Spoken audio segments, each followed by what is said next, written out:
What is up, everybody? It is Monday, which means it is Cover 2 coming at you with our weekly episode.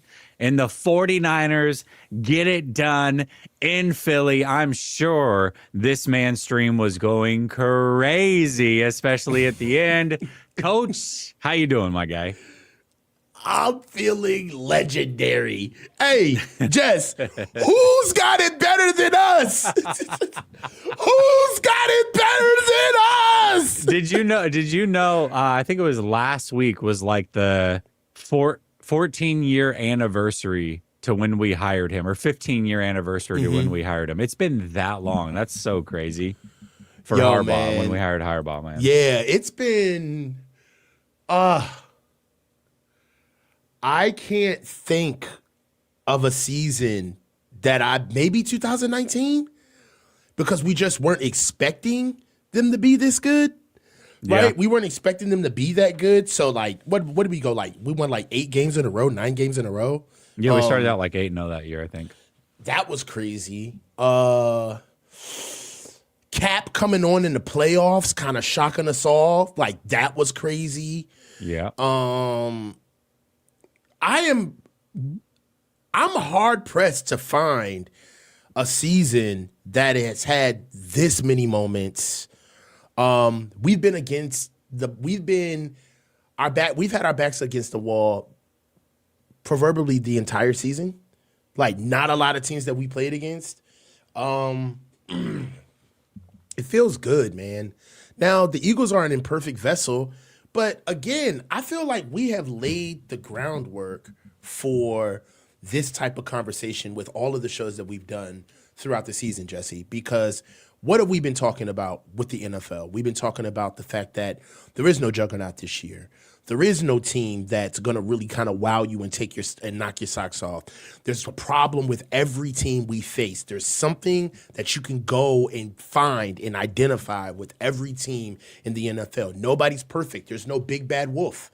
And when you have that type of football being played, everything matters, all 3 phases of the game, especially coaching. And slowly but surely, I think that another element of the playoffs that now is just the first round. I don't want to get too crazy, but another element of the playoffs is that the best head coaches are in the playoffs. The best coaching staffs are in the playoffs. And one thing that we have to talk about over, the Eagles, their offense, the blunders, the picks, blah, blah, blah, blah, blah. The Eagles coaching staff is horrible. Absolutely. Especially on the offensive side of the ball. Dude, they are undisciplined. They're all over the place, and they got outcoached. We were more prepared than them. We had better self-awareness. We understood the moment better than they did. We had more of a sense of urgency than they did. It was just a good game, a very good game. So many questions that I want to ask you, because this is our first time talking since the game. We have not spoken at all. So, I mean, I will let you take over the show. I know you got topics, but this is a crazy win. How much? Okay, so we're officially past house money, right? We're like, they've done enough. Have they done enough for you? Oh, more than, yeah. I mean, right. Okay, because we get into these conversations. Yeah, no, of course they have. Like, okay, so beginning of the season, I had them at 10-7, losing in the first round of the playoffs. They won 12 games. They won in the first round of the playoffs. So they exceeded expectation in the regular season. They exceeded expectation in the postseason. And one thing I'm not going to do, you're right. We can sit here and be like, well, the Eagles, I mean, their offense has been crappy all season, and Kevin Patullo, they're going to fire him. He's a terrible offensive coordinator, yada, yada. Listen, we can do that until the cows come home. But the reality of the situation is it doesn't matter, man, because how many of those things can we say, yeah, but for the 49ers? I mean, you talk about how the 49ers are more disciplined and played that way. I guess I thought the 49ers shot themselves in the foot all night long. I mean, I had a laundry list of things. When it looked like they were going to lose, I had kept tabs of all the mistakes as to the reason why they were probably going to lose that game. And so the fact that they won, in spite of having all of those guys injured, losing George Kittle mid-game, and then all the things they did along the way that really were kind of out of character. I mean, this team has been disciplined. Now, they didn't have really any penalties outside of like one that I can remember, but they had a ton of things. Fair catching on the 5-yard line, not getting 3 points before the half because of a multitude of different reasons. One, Kyle Shanahan calling a timeout the drive before just to kick a field goal on 4th down. That was strange. Then you waste a timeout on the final drive. Then you got Jawan Jennings literally walking back to the huddle and walking in motion. They blow a 3-point chance there. You have multiple interceptions. Like, there was a lot of reasons why the 49ers should not have won this game. And yet again, they do it. And they've done this all year long. We've said it a million times. We'll probably continue to say it as long as this season is going. There's a reason this team in particular is our favorite in the Shanahan era, and it's because they scrap and claw and fight, and all these games are close. Every single game, your heartbeat's going at the very, very end. Are they going to get it done? And they frickin' did it again, man. I don't care who they were playing. It's a playoff game on the road, a team that was well rested, and a team that just won a Super Bowl a year ago. Nah, man. I listen, they deserve all the credit in the world. Every single one of those guys. It plays, bro. You can't sit back and try to look at the pageantry of the situation. Get out of narrative land. Really. All right. If we would have played the Eagles yesterday and they would have curb stomped us, we would have nobody would have felt like those 12 wins meant anything. We would have all been talking about, man, we got to get our offensive line together. Do you see what that defensive line looks like? Now that's how you stop a run game. Like I hear the conversation already. Let's be real for 1 second. If they had lost that game, you know what the topic of conversation today would be? Is it time for a full tear down and rebuild? That would have been the conversation. I understand. There were some guys, though, that have kind of been getting away with murder, man. And, me and you have been on this dude all year. Diamador Lenore was selling. Oh, my God. He was selling. Oh, my God. He was selling, son. What was he doing? I don't know. He bounced back. He did bounce back, but it started out really ugly. For about 3 drives in a row, they just picked on him. He was selling. Bro, he talked all year about traveling. Called his coaches out. Like, hey, man, I've asked them. They told me that they don't want to travel me. You finally get a chance to go all over the field, bro. And this is what you do? Dog. The 2 third downs on AJ Brown. The play that Siegel came in and saved us on AJ Brown.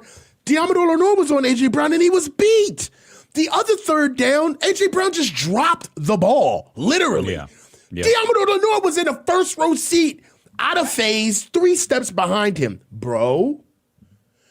Diamador Lenore, bro.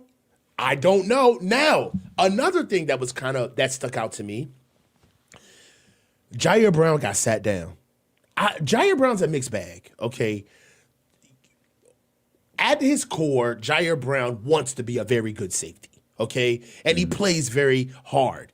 However, he isn't always in the right position at all times. And sometimes he's not conscientious enough to be as strong as he needs to be in the pass game. Run game, I have no problem with him. Marquis Siegel, though.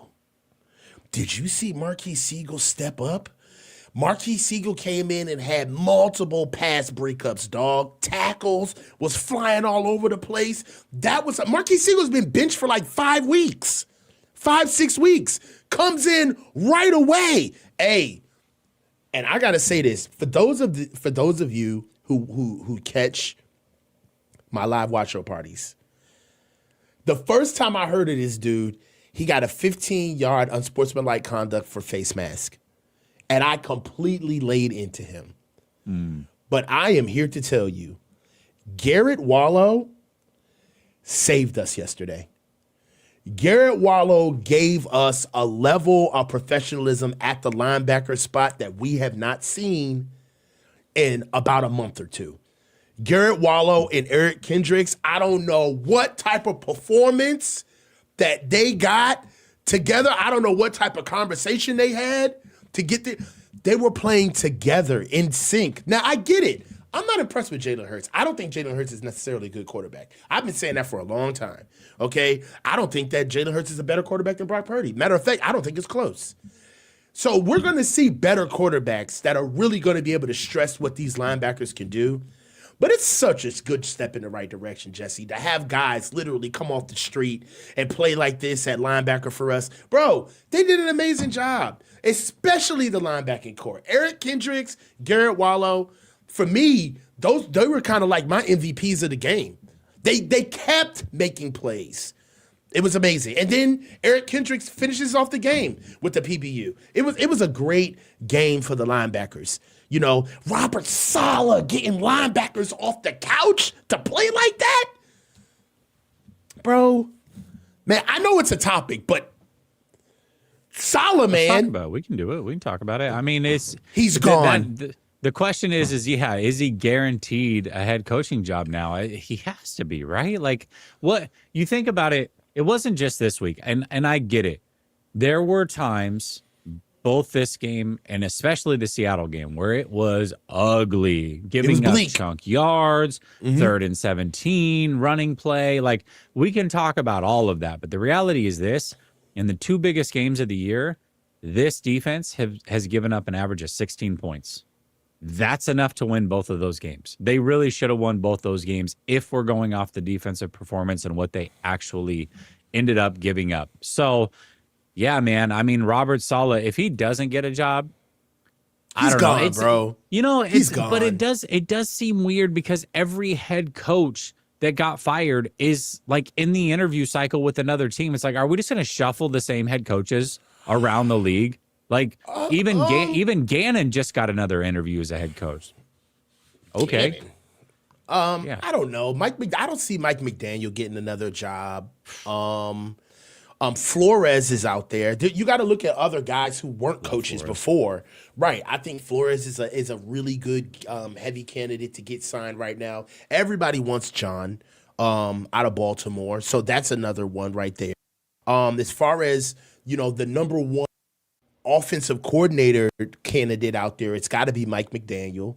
But, you know, I just think that what he's doing, Coach Salah, that is, what he's doing with this defense and who's on it, one thing that you can tell right off bat is that he is a communicator.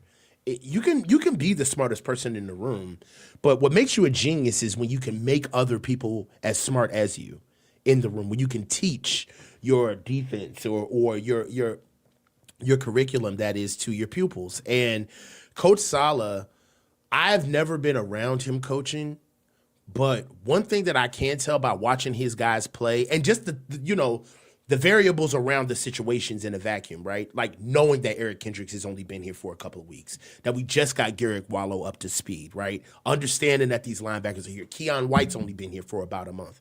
Like getting these guys in here and allowing them to not only feel confident enough to play fast, right? Because you got to play fast on defense, okay? To play team ball, to rally together. I mean, Coach Salah, man, he's that's the head coach quality that is lying underneath when you watch how he coaches that defense. Like the ability to get everybody on the same page immediately, right? They may be wrong, but the tenets of that defense are always strictly adhered to. You never see anybody walking on the field. You never see anybody not rallying to a tackle. You never see anybody trying on top of a pile if one guy gets a tackle. Like there's just basic laws that you can tell that he has put into this defense that everybody follows. No matter where you are on the totem pole, no matter where you are on the salary cap or with the money, you have to do this if you want to get on the field. And that right there is something that speaks volumes for a head coach or a potential head coach candidate. I think that, you know, the thing that's the biggest, the thing that sucks is that we're winning all of our primetime games. So, like, when we win, the entire world is watching. You know what I'm saying? So you can't tell me that you're not an owner and you don't see how these guys play for Coach Salah. You know, Let's not forget who was calling that game yesterday too. One Tom Brady, who I don't know Raiders is making the decision for the Raiders. You don't think he was impressed? He was talking up Salah all day long. Oh my God, just oogling and googling all over Salah. This guy just without the players, he's just so amazing. I love Robert what else Salah. Can you do? Yeah, dude. So he's gonna offer. And the way the Jets played this year was proof that it was not him at all. They got so much worse. The moment he got fired, as bad as they were when he got fired, they got so much worse when Ulbrich took over, and then they got even another step worse this year. So it's clearly not him. It's that organization. Every time the Jets played this year and every time the 49ers played this year, it was like another reason as to, Salah probably deserves another shot. And again, I didn't think he would get one. Not in this cycle, but I also didn't think there would be 8 head coaching openings. He's got to get one. He's got to. A quarter of the league is open, and we're playing deep into the playoffs right now. We just you know how the playoffs work, man. We get these special notches as far as cachet is concerned. The deeper you go into the playoffs. Now, listen, Super Bowl is what it's all about. But you go 1 game, 2 games into the playoffs, man, that puts a stamp on you as far as how solidified you are as a team. And look, Coach Salah is putting on his best performance at the right time of the season. I would be so shocked. Now, you heard what Coach Lynch said. Coach Lynch, you heard what John Lynch said. Lynch said that, they were going to make it really, really hard for Coach Salah to leave, right? They're going to make it impossible for him to leave. We'll see, but I just 8 job openings, man. You don't like anything? Now we'll see. Did he turn down a job last coaching cycle? Because we know the Jags turned him down. Well, the Jags turned him down. They wanted Liam Cohen, which that was a great hire for them. But no, I don't. He didn't. I don't know. Not that I remember. I just think that Coach Salah, it was good. We had a fling. We had a 1-year thing. You know what I'm saying? But I would be so shocked if he stayed. I don't think there's anything the 49ers can do to keep him. I think if he stays, that's completely his choice. Completely his choice. I don't think. All right, well, let me ask you this. What are the 49ers going to do to keep him? Pay him more money? Okay. That was my question. Not what are the 49ers going to do to keep him, but give me one reason. If you're Robert Salah, give me one reason why you stay.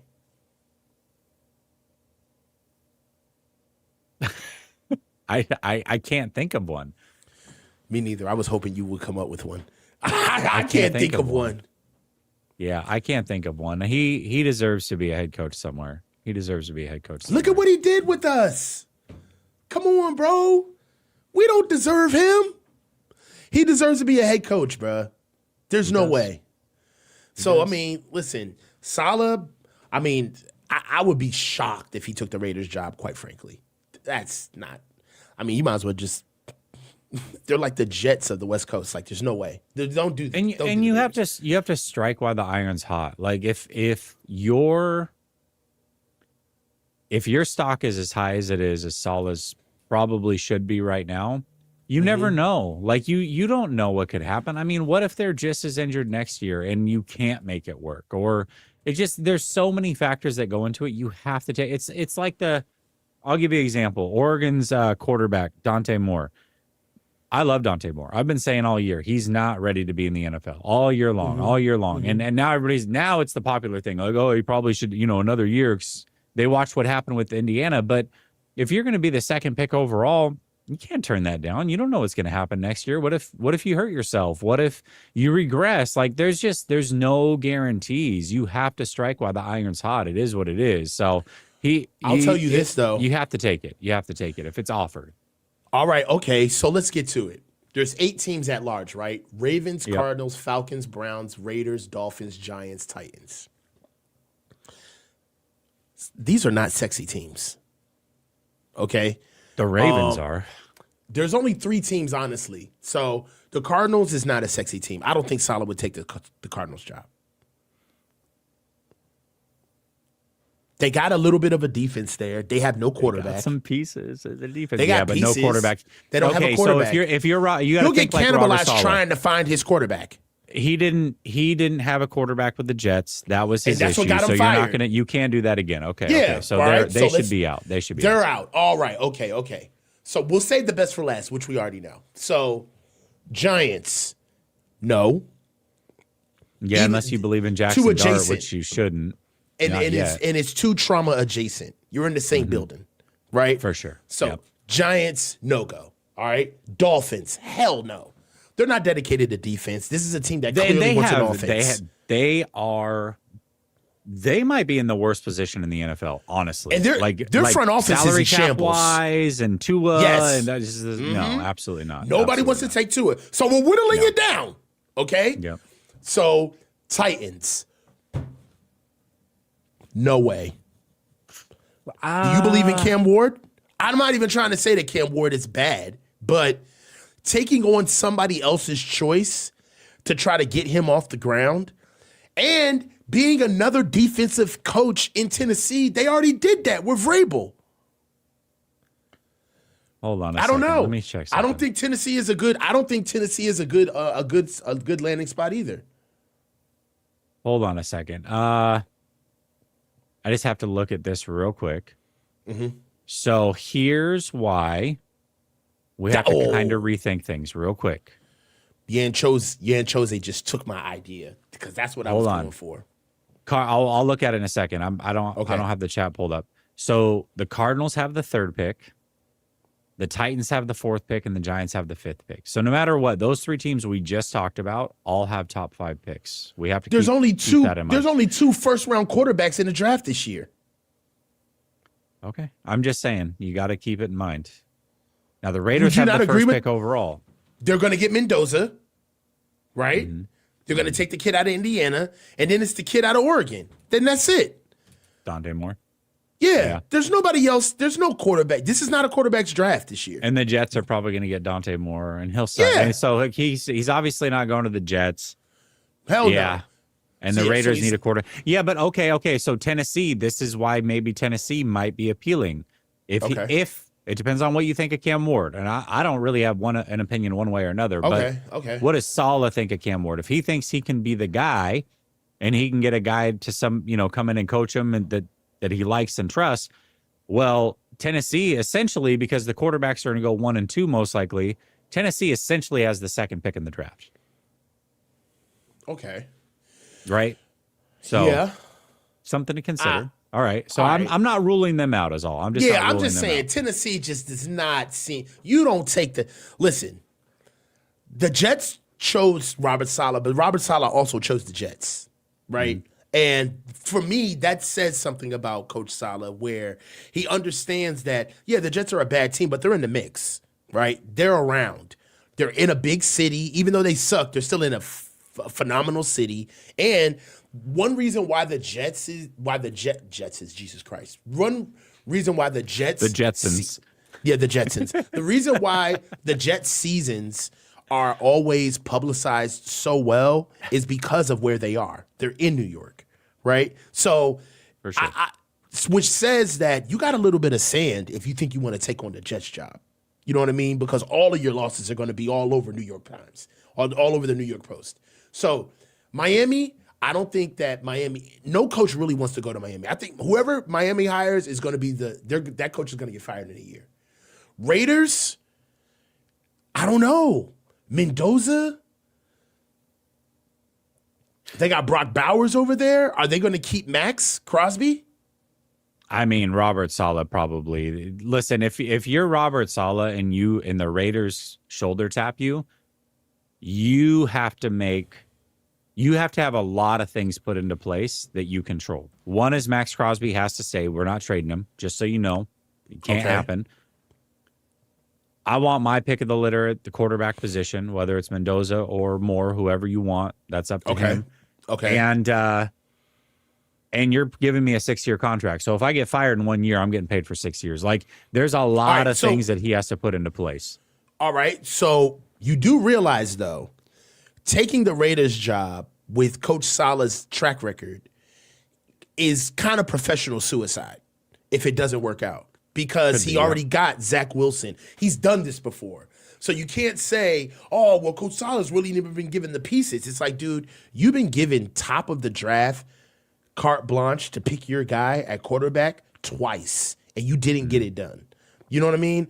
Does Coach Salah want to go through that again? On top of it, it's not like he's going in with like a John Lynch or what's my boy's name from Philly? Their GM Howie Roseman. It's not like he's got like a solidified guy that can kind of take the shots for him. He's answering to Tom Brady, bro. The Raiders are low key a shit show. Low key. Oh, they are. No, they are. Yeah, they are. Like I love Tom Brady, but he's kind of giving me Michael Jordan vibes as far as being an executive is concerned. Yeah. If I was him, I would reach out to. Reach out to Ben Johnson, and ask him, what did you put into place in your contract to make sure that the Bears everything don't screw you went a certain way? Because Ben Johnson has seemingly like full control over everything over there, because as soon as he came, it was like trade, sign this guy. Like they were spending money all of a sudden. They were making certain draft picks all of a sudden, and it's worked out well for him. So whatever you got in your contract, that's what I need to go after. I'd be reaching out to Ben Johnson if I was him. Like what's in your deal so I can make sure I get that plan over here with this crappy franchise. That's what I would be doing. Do you think there's a world where Robert Saleh says, I want that Browns defense? Yeah, but the quarterback situation. The Browns are young. Man, they are, but the quarterback situation, and you still got to deal with the Watson salary cap thing. Like, I don't know, man. That one's tough. All right, so you're left with two teams, Atlanta and the Ravens. I don't think Coach Saleh is going to take the Ravens job, because I think that every head coaching candidate he's going to get offered in the world, exactly. The Ravens is kind of like the Cadillac job right now, right? Yeah. Right? So I don't think that Coach Saleh even gets a crack at it, honestly. It's Atlanta. And does Atlanta want to hire another defensive guy? They just let go of Raheem Morris. Yeah. Yeah, I don't know. And man. Atlanta's issue was their offense. Their defense was okay. It was their offense that they couldn't get together. So right now, Robert Saleh, honestly, and then what could be really killing him is the longer we keep playing. You know what I'm saying? So it's Baltimore or Atlanta. Atlanta doesn't want a defensive coach. They've done that multiple times, okay? Baltimore. If I were him, I would want that Raiders job, honestly, out of all of them. Because Baltimore is probably not going to pick him. If Baltimore's not going to pick him, like I said, I'm going to the Raiders. I'm getting carte blanche on what I want. I also know they do have a young offensive line. They have a great pass catcher in Bowers. You got the running back in Genty, potentially, right? You do have some pieces on defense. I mean, you can make it shake. He can make it shake if anybody can. And you got the first pick overall. I don't know. Maybe that's the route I would probably go if I was him. Or potentially Cleveland. I guess you got to be able to get a veteran quarterback over there that you can trust. And I don't know who that guy is. Maybe that's where you go and say, hey, maybe I can get Mac Jones over there on the cheap, 4th round pick, get him from the 49ers. I don't know, man. You know who I think is kind of like the hot guy? Because I saw a question in the chat, was a very good question. And basically the question said, Coach, who do you think is a better candidate than Coach Saleh right now in the coaching carousel? Well, it's Harbaugh. Harbaugh, Brian Flores. You know who I think is also kind of like the Ben Johnson of this offseason? Clint Kubiak. Yeah. Yeah, maybe. I think that Clint Kubiak is getting a lot of love, man, for what he's doing with the Seahawks. And he's gone. He's not going to stay there long. Somebody's going to try to scoop him up. You're going to have to find. Hold on a second. Let me put it like. He coached college football. Yeah, what are you talking about? That's what.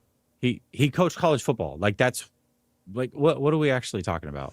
Come on, Clutch Gene. You got to be more clutch than that. Use your genes, baby. You got to be more clutch. It's not very clutch. It's not clutch of you. That's not very clutch of you. So I guess the question would be, I hate to use this word next to Coach Salah's name, but is he a retread? He is, but not in the sense like, okay, let me say this. I would rather hire somebody like Salah than somebody that just lost their job. Like Mike McDaniel's getting interviews still. Like I'm taking him over McDaniel.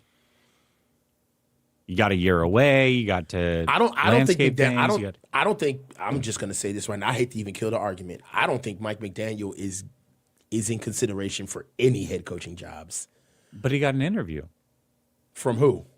I think the Ravens interviewed him. If I'm not mistaken. The Ravens interviewed Mike McDaniel? Yeah, let me look it up right now. Mike McDaniel. They're interviewing Jim Schwartz and I think Mike McDaniel. There's no way Mike McDaniel gets an interview. Oh, this is scary. Holy I thought the Commanders were going to get Browns interview Mike McDaniel. It was Browns. The Browns. Okay. The Browns can have him. That'd be awesome. Here's a scary one for you. Holy. What's up? Lions are set to interview Mike McDaniel at OC. Oh, and Mike McDaniel's set to interview with the Falcons and Ravens head coach right there. There you go. So he's getting 3 interviews this turn around. If the Lions picked up Mike McDaniel, that'd be dangerous.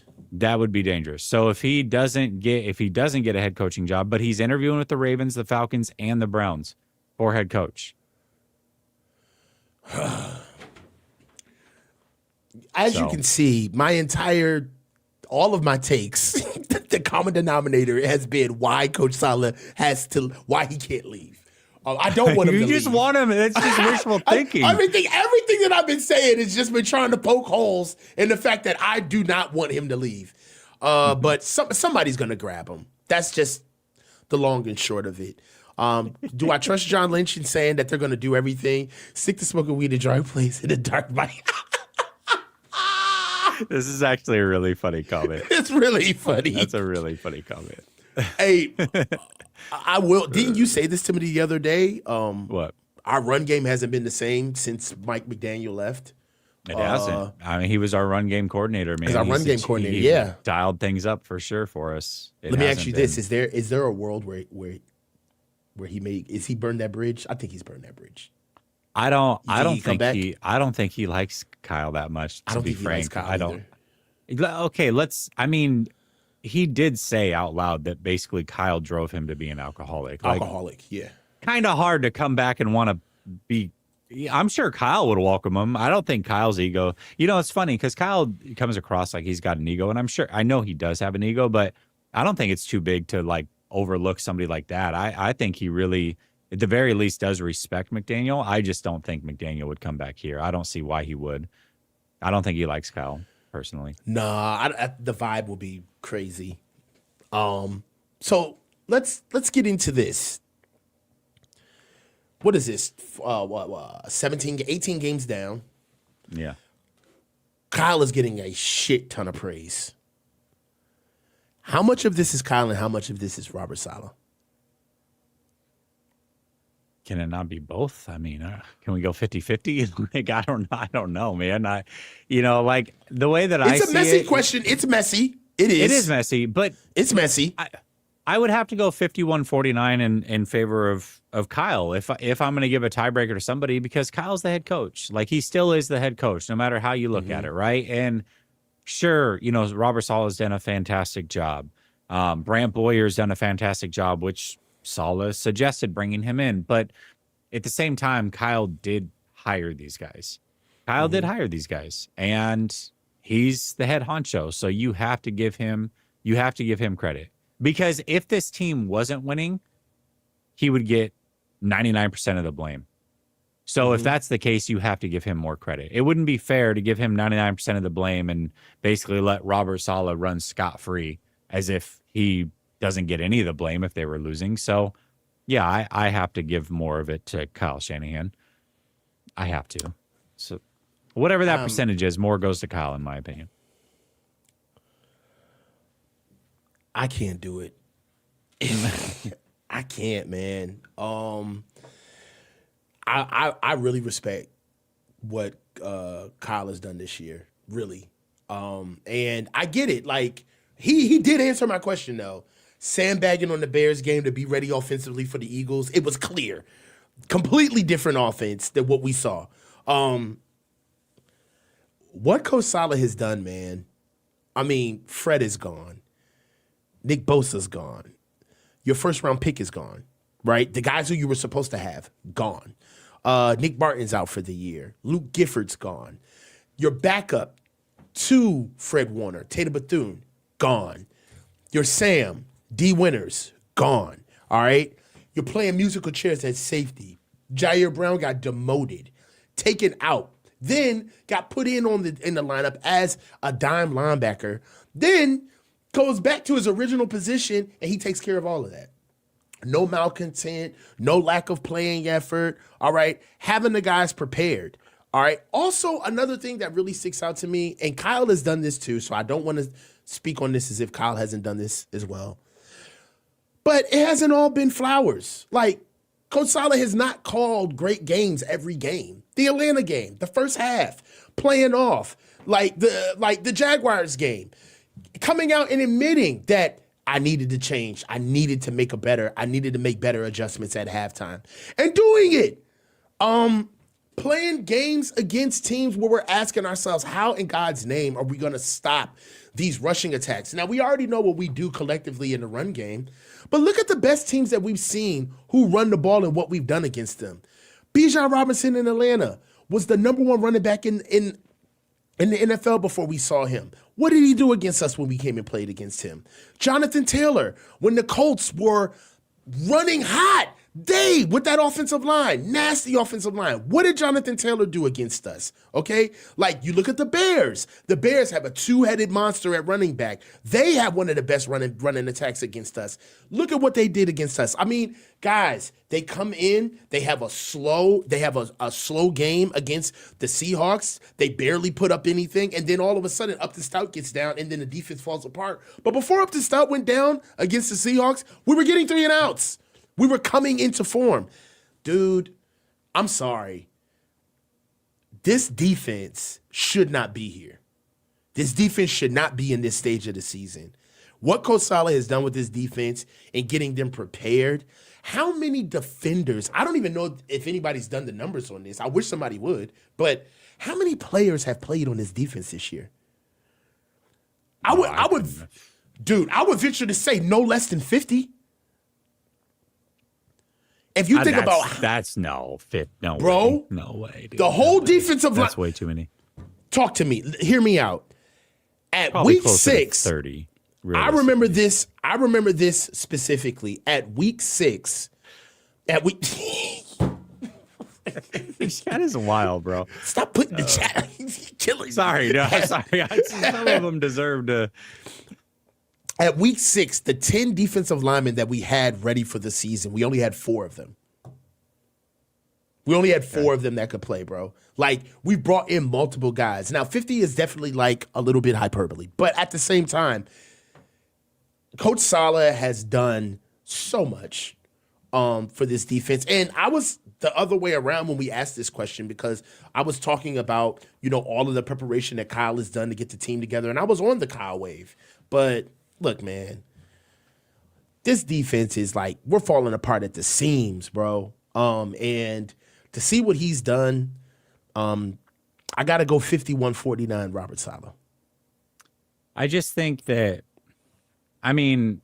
we probably can't do it to the extent on the offense, but who was Mac Jones before coming here, honestly? And they beat the Rams on the road with no Jawan Jennings, no Ricky Pearsall, no Brandon Ayuk, no George Kittle, and still beat the Rams on the road this year. Like, that's number one. Brock Purdy's missed a ton of games. Andy was hurt for a lot of the games that he did play. George Kittle was in and out of the lineup all year long. He left middle of this last game, and they still found a way. Ricky Pearsall's been out 3 separate times. Brandon Ayuk never played. Trent Williams missed the last game of the season. They've gone through 3 different left guards. CMC, he's played, but listen, we've both said that he's lost a bit of a step in the run game, and he had there's just no way around it. He's not the same guy as a runner. He's phenomenal as a pass catcher. He's still a phenomenal player, but him and Saquon Barkley, you can look at them both for different reasons. They've fallen off. Saquon Barkley is clearly still very explosive. Very explosive. Now, he's more hesitant for whatever reason. He's not seeing things the same way. But when he gets going, bro, there is not a drop of athleticism that guy's lost, in my opinion, in the run game. CMC clearly has. So you're dealing with that. I don't know. I feel like you can do this across the board. Yes, the defense has dealt with more. I get that. But once again, Kyle Shanahan is not just the offensive coordinator. He is the head coach as well. That means all the little things that have to be done during game week, he's the one preparing those. He's the one giving the speeches, handing out the game balls, keeping guys motivated. Every time there's a frustrated player like Jawan Jennings, for example, he's not going to Robert Saleh. He's going to the head coach. So, these are just little things that have to be dealt with as the leader of the organization. And that's why I say Kyle Shanahan. They've both done a fantastic job. Thank you, Blue Bronco. I almost started the show with his intro. I told him I was going to, and I chickened out at the very end. We are here. We are here. We are here. Look, it's a nervous take. All right, whatever, bro. So look, what I was going to say is I'm looking at the regular season. You know how many teams have put up 30 points on us this year? 3. I don't know. 2. 2. Rams. We lost to the Bucks 30-19. Mm-hmm. And Rams. We lost to the Rams 42-26. You're right. Yeah. 3. Yeah, because we beat Chicago, but they put up 38. Yeah, okay. All right. It's only 3 teams, bro. This defense, we beat Seattle with 17 points. It was 17-13, bro. We beat How many Arizona. times did we put up 30? How many times did we put up 30? How many times did we put up 30 offensively? Yeah.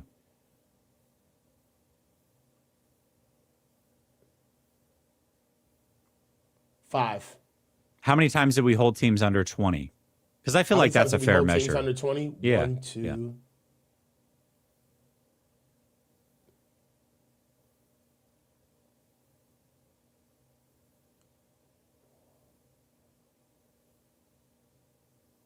Six. We held that's Seattle impressive. under 20. Yeah, dude. That's impressive. And I'll give you the games too. These are the teams that we held under 20 points. We beat Seattle 17-13, right? We held them under twice. We held them under 20 twice. We beat Seattle 17-13. We beat Arizona 16-15. We lost to the Jags 26-21. Oh, under 20, sorry. We lost to the Jags. We beat Atlanta 20-10. Okay. Okay.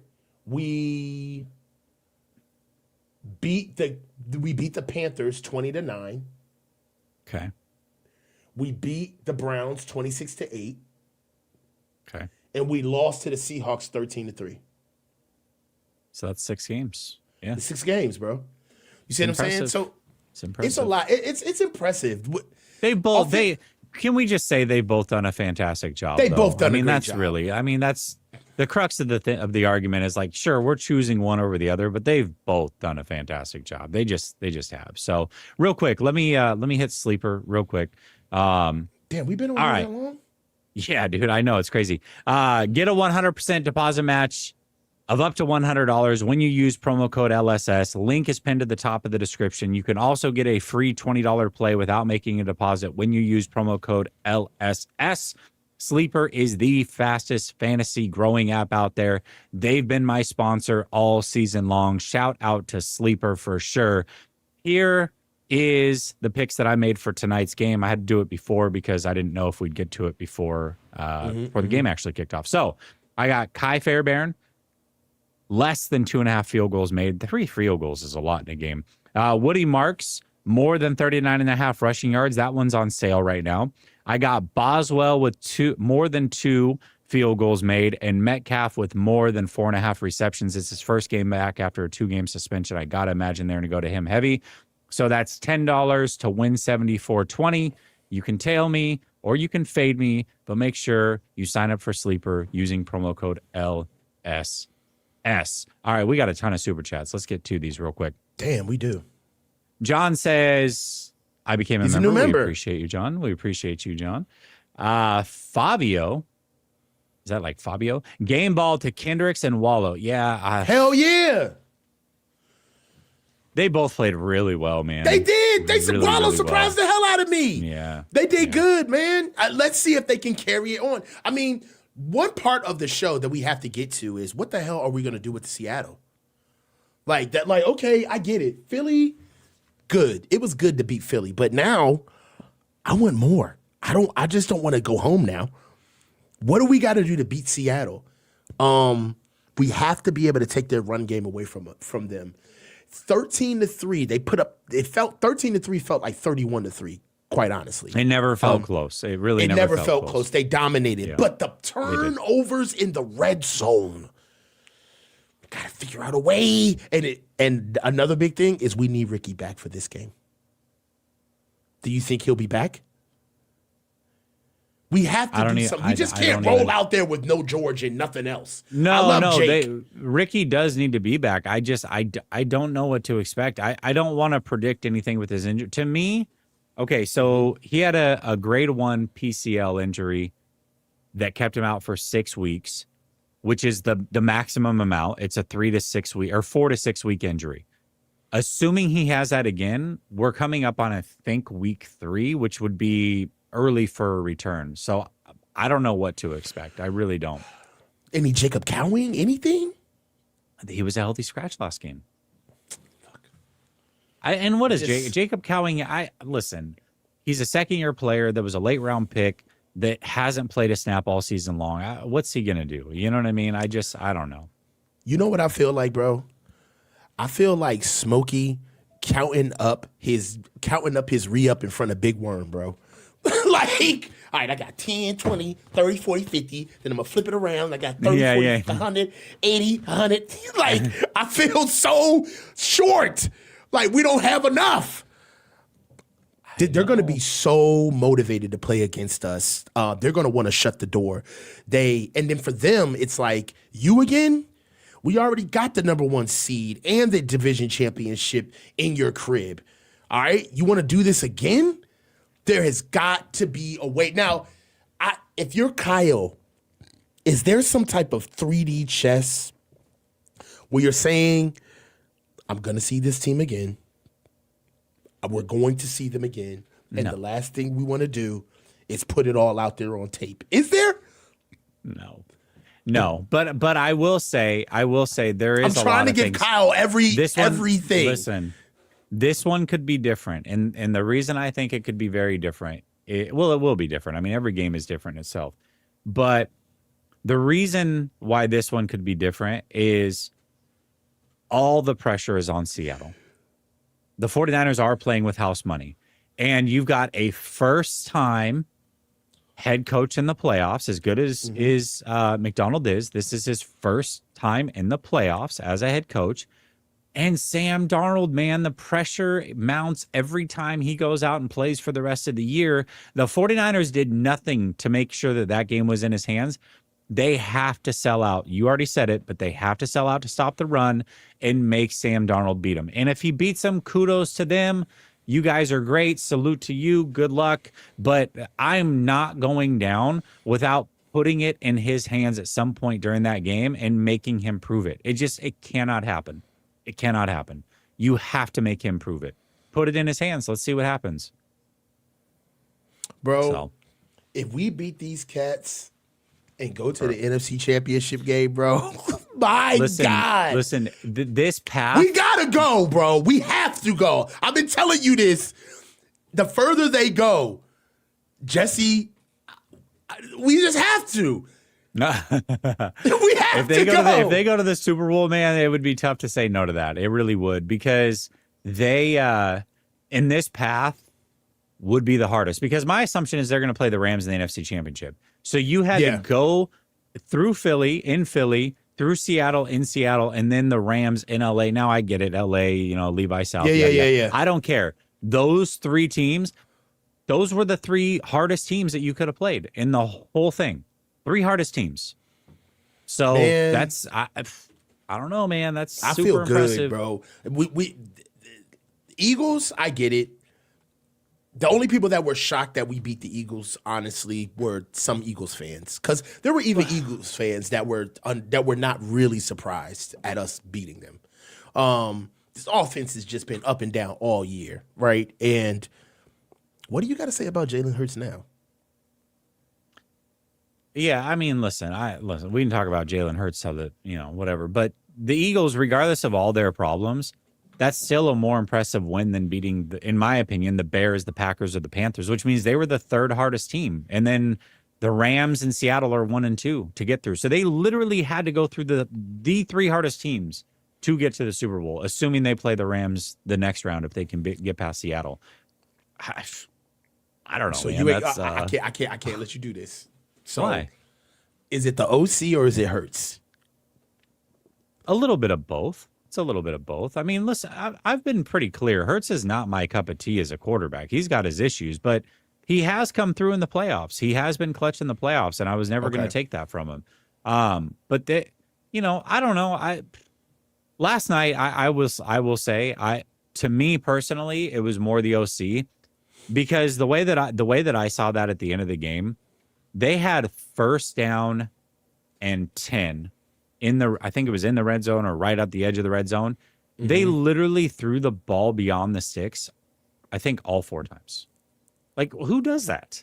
They had plenty of time. They could have ran the ball. They could have thrown short of the sticks and picked up half of it. Literally just 4 down the field throws. That was the plan. That's an awful game plan. Yeah, Patullo. I mean, I heard that he was Sirianni's friend. I heard that him and Sirianni were like really close friends. He's been there the whole time. Like he was there under who was their first offensive coordinator?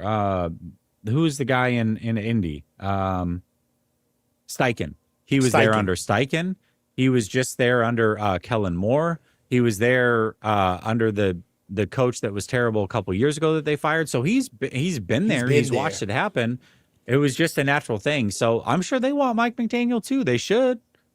They should be going after Mike McDaniel. I'll tell you that right now. Eagles go get.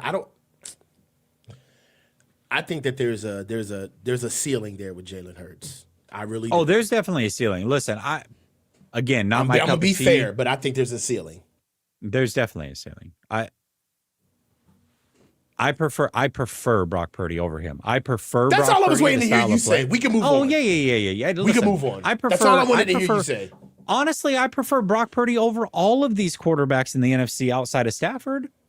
Yeah.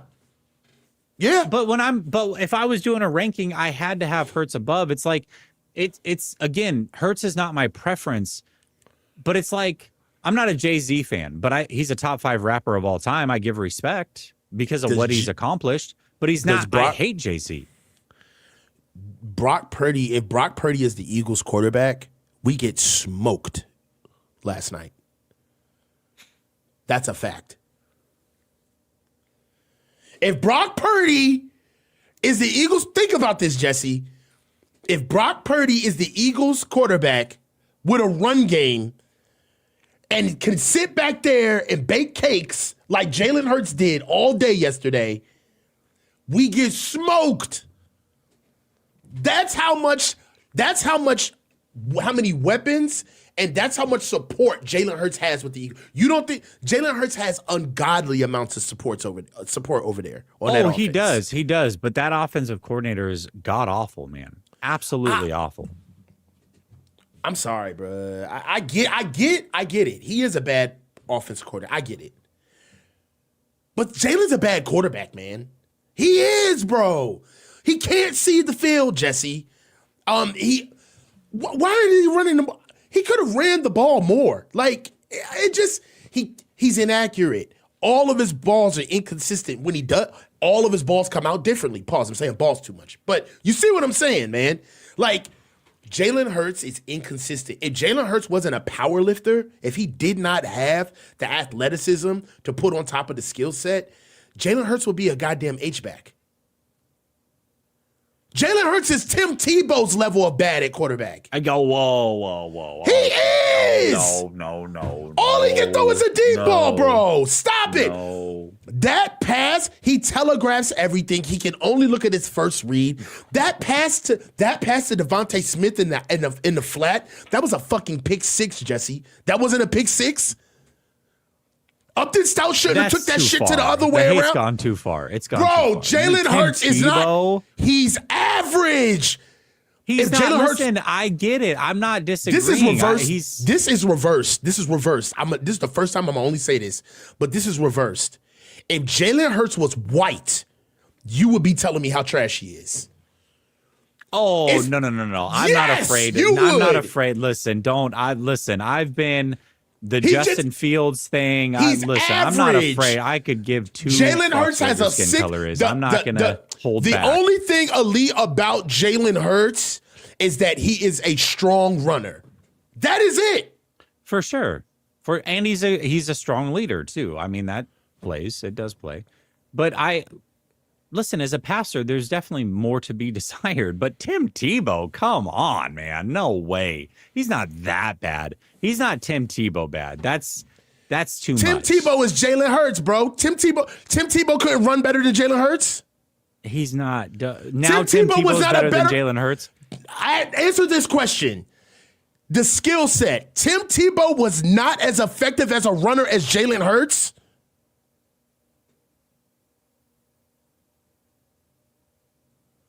So now Tim Tebow wasn't shit. I'm not. So now Tim Tebow wasn't shit. Tim Tebow could barely throw the ball. All he could do was run. Jalen Hurts and Tim Tebow are not eye to eye as far as runners.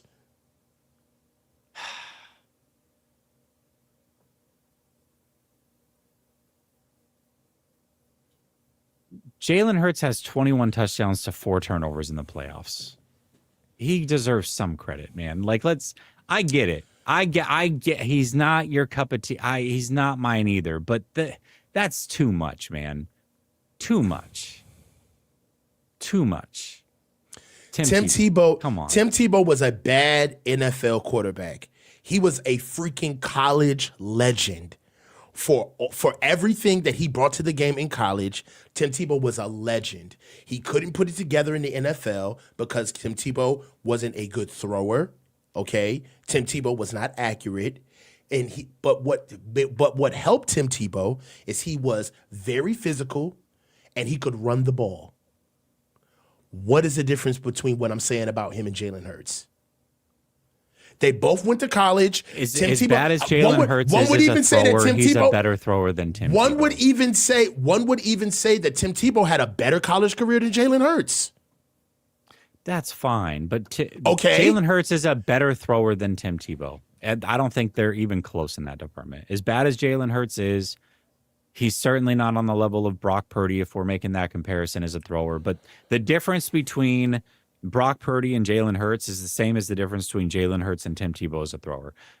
Tim Tebow literally should not. I mean, he couldn't throw the football at all. Like, Jalen Hurts at least can get into the playoffs and throw for 300 yards in a Super Bowl. Tim Tebow could never. Man, maybe I put too much dip on my chip about the throwing. Okay. That's all I'm saying. But they're not. But it's not far off, bro. Honestly, it's really not that far off to me. If I'm looking at Tim Tebow and Jalen Hurts, it's like, what do you want to do? Take the lesser of two evils. Tim Tebow had a completion percentage of 47.9% in his career. Hold on. Also, but wait a minute. You're not looking at this you're not looking at this the way that I'm conveying this poorly. I'm doing a bad job at this.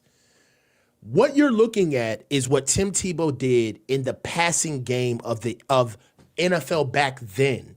We already know that passing the ball in today's NFL is much more prevalent than it was when Tim Tebow played. Can we at least admit that? Yes, it is. I agree. Right. So passing, okay.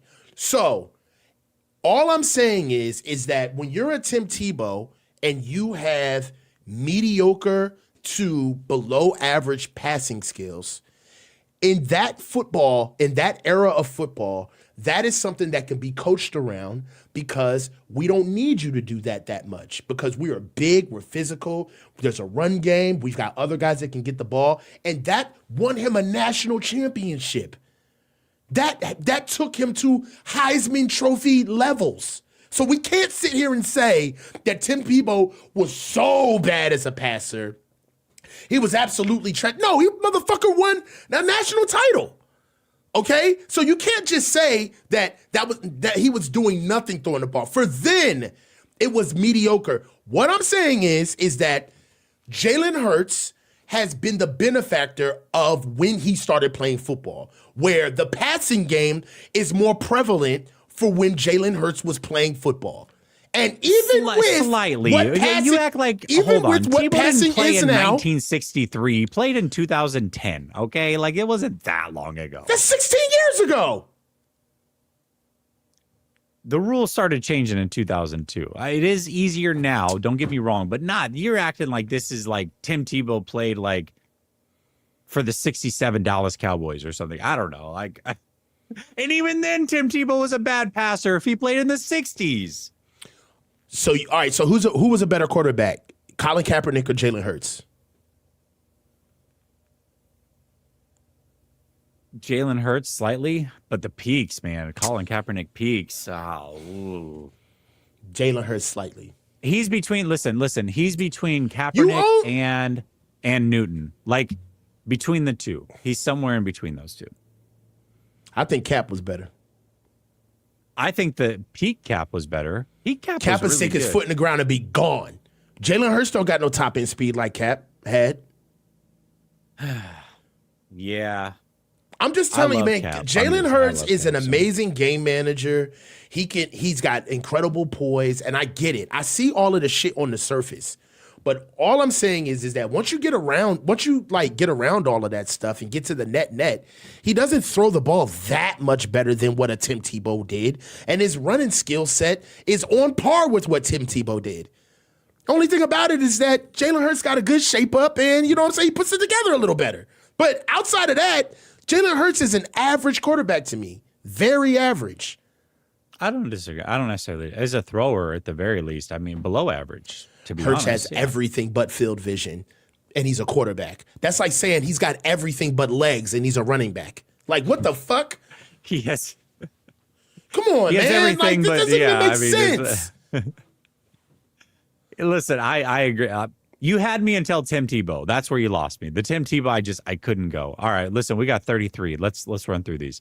All right. John says, Jesse, the jersey bet should be the tiebreaker with the Seattle content creator. We'll see. We'll see what he's willing to do tomorrow. Corbin says 3 years. That defense, though, in Florida for next week's game. Where in Florida? Florida's a big state. Big state. John says, Jesse, the 49ers simply have guts. And Jesse, you, I, and Coach get to talk about another game, one in which I have 4K on the 49ers. Ghost Man does not scare me. 8 in the box, stop the run. Simple. He has the same game plan. $4,000. That's a lot of scratch to be Do you willing think, to lose. bro? 49er Fisherman says, Jesse, love your brother, but Herbert now has the same amount of postseason passing TDs as Jawan Jennings, too. That was rough to watch. I didn't watch it. I honestly didn't watch it. The stats certainly weren't good, but it was bad, honestly, I couldn't tell you. I didn't watch it. I was low-key footballed out. But yeah, listen, Herbert needs to do more in the playoffs. Like, there's no doubt about it. John says, Coach, Brown was not sat. He got hamstrung. Jesse, Wallow and Kendricks played like that. Give Salah more money than a head coach. Shannon deserves props.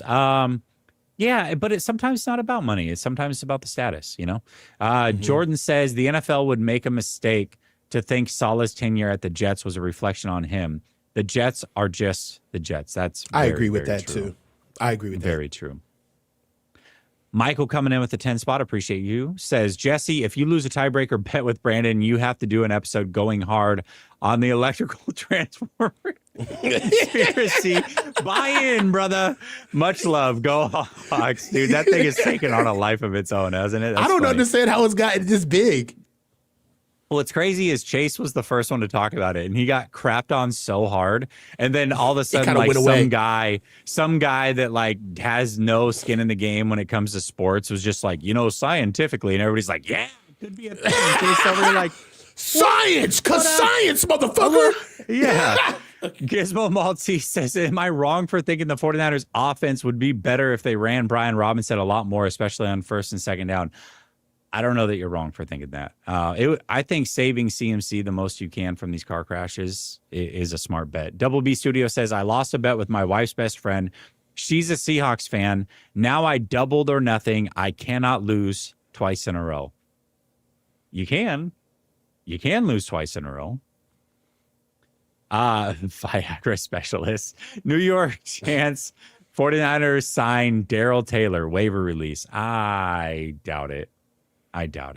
Double B Studio says, could they match head coach salary on defensive coach? Sure, you pay coaches whatever you want. Whatever you want. So, Ty Bud says electrical plant causing injuries. Talk about it. Everybody wants to talk about it.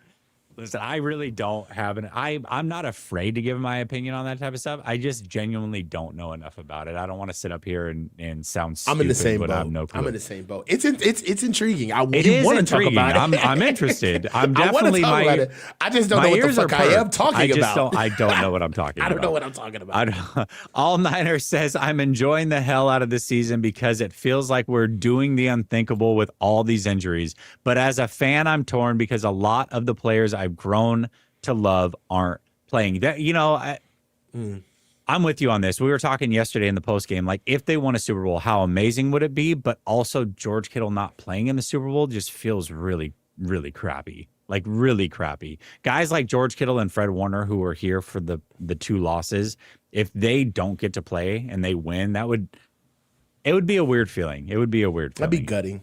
Yeah. Our Heart says, Lynch said we could make it enticing for Salah to stay. Fred Warner and Bosa also very attractive to come back. Ravens, the only team ready for success.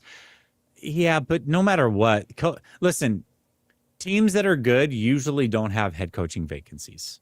So it just is what it is. It's always going to be a bad he's going to have to take the leap. He's going to have to take a leap. KFW says, Coach of the Year, Shanny, McDonald, or Vrabel.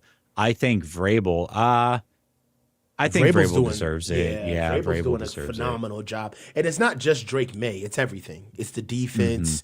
It's their offense. Everybody's turned on. Mike Vrabel's doing a... Drake May seems like a guy, though. Yeah, man. Seems like a guy. Yeah, he's a guy. David says... All right. Drewish guy says, have y'all talked to McDaniel yet? He should be a head coach in Philly. We have talked to McDaniel. Honestly, if I'm Philly and I see Harbaugh out there, I'd be like, see ya, Sirianni. I'm bringing in Harbaugh. I bring in Harbaugh. And they need a manager. Fangio can stay. Fangio respects him. They need a manager. That's what Philly needs. Mm-hmm. Yeah, I bring in Harbaugh. David says, you always make the right take when it comes to Brock. There is time where Brock makes boneheaded throws. Yeah, listen, we didn't really talk a lot about Brock. I have zero issues with how he played yesterday. I get it. The 2 picks weren't ideal. But outside of that, man, like whatever. What do you expect him to fucking do with all those injuries? Like, what more do you want from him? I don't know. Like, bro. Listen, he played all right by me. All right. So man, we won, bro. Like, are you crazy? It's the playoffs, man. We ain't even supposed to be winning these games. I don't think he was saying like whatever. I just think, we just haven't talked about it. But no, he deserves his flowers for yesterday. He deserves his flowers. Christopher Royal says Ravens, Salah head coach, McDaniel OC. That's scary. We've all talked about that. I think we all agree that would be terrifying. That's nuts. Alex says the best pod out there. I absolutely love this team's grit and resilience. Talk about some dogs. Forever faithful. 100%. They've impressed. They've impressed this year. We get a lot of feedback on this pod, though, on this show in particular, Coach, man. People love this show. Except Love for this Half show Dead. too, man. He hates my guts.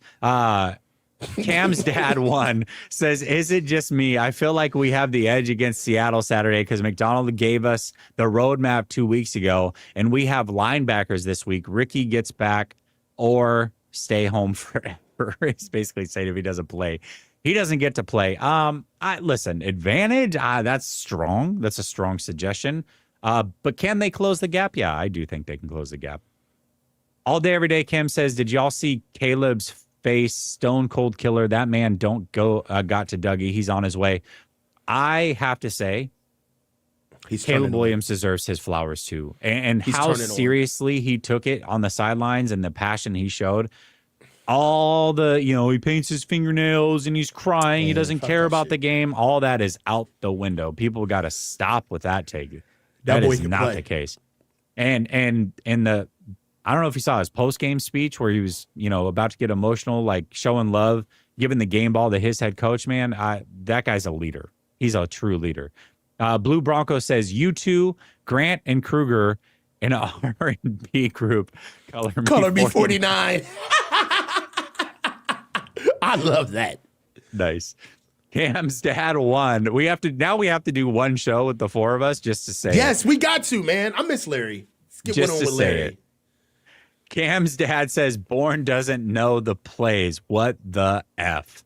That was weird. That was a very odd section of the game because right after that, I think Jawan was like walking on the field. Like, walking. What was that? That's when Brock goes and scrambles, and then we fumble. I believe that there were a weird sequence. There were elements of this game where we tried to give it away. That's what makes it more impressive. Makes it even more impressive. It does, man. The 3 points at half was ominous. I thought that was going to come back and get us. The missing the field goal opportunity before half with Brock fumbling out of bounds, that was huge. But also we really didn't do much on the run the run game. I felt like Kyle was really preoccupied with attacking their linebacking core. But we're gonna have to figure out a way how to maybe next week is a B-Rob game. But we still have a running the ball issue. We do. 3.2 yards per carry from CMC. Not ideal. 49er Fisherman says Kyle already said he's going to coach differently as he knew what he did wrong. I think we can win with DeMarcus over Ricky at wide receiver. Yeah, I don't know. It would just be nice to have him. All Niner says, remember when Marshawn Lynch came out of retirement? Is there a pass rusher that can come help us? Laugh out loud. No, I don't know who that would be. I don't think so. Reed, go Hawks. Coach so funny. Pick. Sorry, it's going to be a 2 TD win. He's a Seahawks fan, so he's saying they're going to win by 2 touchdowns. All day, every day. Cam says, hey, coach, Brock did try to give the Eagles the game. Stop the cap all the time. With you, JJ saved Brock from a loss. I don't know. I'm in the same boat. I think Brock played well. Let's get to it. Yeah. 3 turnovers from Brock. Well, 2 turnovers. And did they recover the fumble? Which one? I'm trying to remember the fumble. Brock fumbled before the half. They did. He was running out of bounds. They did. Yeah, he was running out of bounds, and he fumbled out of bounds trying to get to more yardage. So he had 3 turnovers yesterday. All right, 3 turnovers.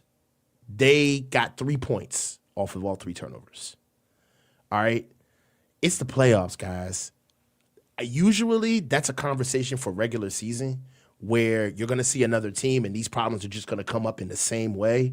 But dude, we don't have to see the Eagles for another year. We are not going to see them again. Move on. Take the win and move on, bro. You see what we're playing with? At some point, you do have to just, especially in a win, you got to put it all down and just be a fan. I mean, that's how I felt. I mean, obviously I was upset by the picks, but dude, the fact that we were still in the game, I wasn't harping on that shit. I was still trying to win. Yeah, I think the 49ers recovered the fumble, but even if like that, to me, like all turnovers aren't created equally. I'll give you an example. Quarterback throws an interception on 4th down. I don't give a rip. the ball was going to be a turnover anyways. And if you threw an interception on fourth down, as long as it wasn't a pick six, usually you're actually gaining field position. I have zero. If a quarterback threw an interception every fourth down because nothing's there and he's just taking a chance, like I don't care. On that's the last play of the half. Even if he had turned it over, like I don't even really count that, honestly. Like I don't know. Yeah, and Brock fumbled out of bounds. I'm seeing it in the chat. So yeah, listen, I thought he fumbled out of bounds too. No, but the thing is too is like, really from me, it wasn't even the interceptions. The worst drive he had was after the first interception. He was playing gun shy and throwing behind. He threw behind a tight end on a slant. For the first time in that game, and the only time in that game for one drive, he just looked like he lost confidence for a drive. Outside of that, I don't know. Listen, I'm gonna call it how I see it, and I didn't have an issue with how Brock played yesterday at all. Like neither did I. I had zero issue with it. He outplayed Jalen Hurts. Oh, for sure. Yeah, for sure he did. Can't get it right. Jalen has a Super Bowl win and MVP. Stop it. Yeah, he's the Tim Tebow thing, I think is what he's going. I agree. The Tim Tebow is too far. The hate went too far. Bro, I know what I'm watching, man. I'm going to leave it at that. Dino Paid says, if Kyle can win a Super Bowl, it'll be the best championship run since Dirk Nowitzki 2011. Ooh, that was a good championship run, too. They had no business beating Miami. Not one, not two, not three. All day, every day, Kim says, you sound like Lombardi or Colin Cowherd. Nice. Well done. All day, every day, Kim says, Coach Hurts is a Super Bowl MVP. Respect. Yeah, respect him, Coach. I respect Jalen Hurts. I don't want to disrespect. You called him Tim Tebow. Tim Tebow is a national championship winner. So is Danny Werfel. Exactly. How much praise do you want me to give the guy? I think Danny Werfel is. University of Florida. 49ers says, Eagles' most annoying fans, no Hawks fans before 2014, and the Rams still don't have real fans. Would be incredible to beat all three on their home turf. Wouldn't it, though? It would be very incredible. All day, every day, Kim says, Coach, you also would pick Steph over LeBron. Only you and the Warriors fans will say that. That's it in the whole world. Yeah, picking Steph over LeBron is crazy. I would not pick Steph work. over LeBron. I wouldn't do that. That would be crazy work. Coach did tell me behind the scenes, actually, before we started the show, he's like, and another thing, LeBron is not as good as Steph ever was. No, I'm just kidding. He didn't say that. Can't get it right, says Hurts, 293 total yards, 3 TDs, and an interception to beat Kansas City in a Super Bowl. Yeah, Coach. Okay, I feel like this is the first time that the chat agrees with me more than they do you on any argument. You know who else? Hold on. You know who Except else? For Half Dead. Where are you at, Half Dead? I'm sure you know who else had a great playoff run for the Eagles at quarterback? Nick Foles. Nick Foles also won the Super Bowl for the Eagles, too. We throwing Nick Foles up there, too? I don't know what the GBGs are. But, whatever. Jesse rolling with the... GBGs, I don't know what that means. I don't know. Why would I be... Brother, listen... I've got 346 watching. I don't care if they are all Seahawks fans. As long as they're real people. Care? I don't. What? Like, why would I be upset about that? I don't care. I don't. Okay. I mean, I guess you win a Super Bowl at quarterback. All's forgiven. Your whole skill set's off the chain. It shouldn't be. It shouldn't be. I love sports and I love football, but some of y'all Half Dead, and I'm talking to you Half Dead, and some of the others that do this weird gatekeeping fandom thing.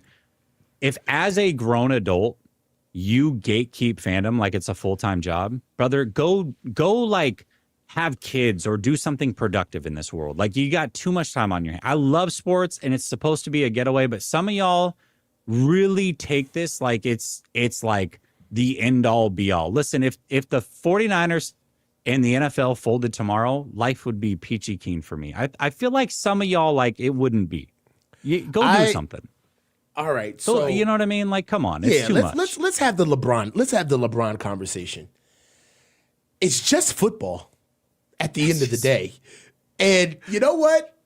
After you guys get done cursing us out and saying that coach is an idiot for thinking that Jalen Hurts is not as good as Tim Tebow, just remember this: when you close your phone paid by minutes, that life is still staring you back in the face when you look in the mirror, bro.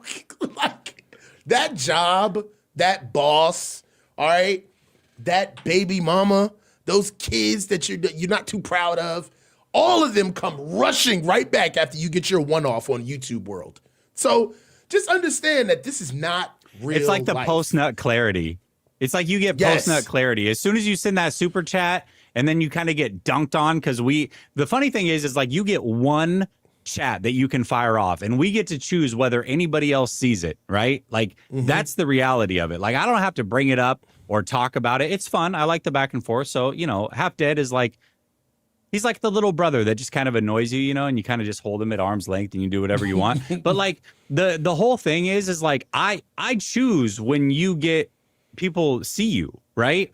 And then after that, I can go off for 45 minutes to an hour or 2 days if I want to, because it's my show, right? So like after you get that little jab off, it should be like the post-nut clarity. We're like, shit, man, I really didn't have time for all that. Like I got work to do. What am I doing over here? Yeah. I mean, the exposure. I mean, listen, man, YouTube it's a very interesting place. But at the end of the day, it's just an app. Everybody has one. It's on your phone. And once you click off, you can move on with the rest of your day. It ain't that deep. It shouldn't be that deep. It is for some people. 11, the House of Zenith. That's a name. Niners out physical and out schemed the Beagle. They really did. I think the out physical is the most impressive thing for me. Jeb85 says, who's the bum from the practice squad who dropped the slant? Where the F was Watkins on and Cowing? Dude, what was the receiver's name that was in there for a play? Like, and he hasn't played since like 2012. Not that bad, but who was it? Martin there was or a something? guy, I don't even remember, dude. Nick I don't Martin. Even remember. Yeah, no, not Nick Martin. No, That's not the Nick linebacker. Martin. Golly, I forgot that guy. What was his name? I don't think that's a problem. The only Flav says, I agree with Coach. Watching the Eagles, I have two thoughts. If Purdy didn't get hurt, we for sure would have dominated that game. 2, I don't know about that, because you have to remember that the Eagles scored immediately in that game, in that NFC Championship. And we also forget that Brock turned the ball over on that same play. Like that did happen. So I don't know if we dominate the Eagles, but we could win. Either way, how did Hurts ever win a Super Bowl? It's so painful we don't have one. That is true, Flav. He says, now with the Kittle injury, I want a legit number 1 wide receiver and 2 solid defensive players this offseason. CMC with a wide receiver 1 that can actually beat man-to-man would give us so many options and help make up for the loss of Kittle. Yeah, he's going to be out all next year, man. That's the... All right, so don't look now, and I hate to really burst our bubbles, but the top end of the receiver class for this year's draft is slow. I'm not going to say they're bad. Because they're players. But if you're the receiving group, top 5 guys right now in the receiving group are Cardinal Tate out of Ohio State, Jordan Tyson's out of Arizona State, Mekhi Lemon out of USC, Denzel Boston out of Washington, and Chris Bell out of Louisville. Out of the 40s in all 3 of them, Jordan Tyson runs a 4.5 flat, Cardinal Tate runs a 4.6 flat, Mekhi Lemon runs a 4.48, Denzel Boston runs a 4.55, and Chris Bell runs a 4.48. So the burning element of what we got ain't really it. And it was Malik Turner. I remember that. It was Malik Turner. I'm sorry. Steve-O has one of these every couple months where it's just, it's too good. Too good. This one is too good. Is Coach next to the That's pretty good. It is. Paul the Third says, Steve-O's my dog, man. IU can't come back. That's the problem. They put him on a reserve list. Beats and meats. God. Today, Krug said that he heard from a 49er personnel guy that Pearsall and Renardo Green are getting traded in the offseason. Whoa. Okay. That would be interesting. Harg said, hey, guys, now that Kittle is out, who soaks up Eamon Worry? Use chat. That's a good point. I don't know who, but Eamon Worry is just like this dog out there waiting to shut somebody down. I don't know who it is. Maybe they go after Tonjes. I don't know. Alex says Jake. Braun equals GOAT. Also, I saw what the vision was with the RP, but I'm done with that glass cannon. I just can't call players glass, man. But I get it. It sucks. I see the vision too to a certain extent, but he's got to stay healthy, man. I'm really pulling for him. Big Brown says as long as we can send the Sea Chickens home this season, it's a win. Psych, get number 6. Also, Kobe's better than Braun. No, he's not. No. We're not doing this. We don't have enough time. We don't have enough time for this show. We don't. Don't do this. You agree that Kobe's better than Braun. I'm on the other side. Let it go. All right. No, we're not. We'll leave it at that. Okay. Yep. Okay. All Niners says we were all talking about how trash the O-line was and pissed the Niners didn't draft one in this offseason, but they've been playing great. They have, but it's about replacing guys in the future. What is the Trent replacement? That does play. And then can't get it right. Give up a first and a third for Justin Jefferson this summer. Ooh, I would love to go get Justin Jefferson. I just don't see it happening. Move? You like that? I would love that. I would love that, dude. I would love it. All right. Kobe doesn't clear. But anyways, all right. Coach, listen, we went for an hour and a half. Yo, don't try to slip shit in at the end. Much love. Kobe all I'll be back day. tomorrow. Kobe all day. Coach. It's LeBron over Kobe. We all agree collectively. Hold on. We all agree. Hey, Coach. Don't say anything if it's LeBron over Kobe. Don't say a word right now if it's LeBron over Kobe. Yes, Jefferson, please. He's not saying anything. See, he agrees. It's LeBron. All right. Anyways, much love. Coach is muted. He doesn't even know I muted his ass. All right. Love y'all. Peace.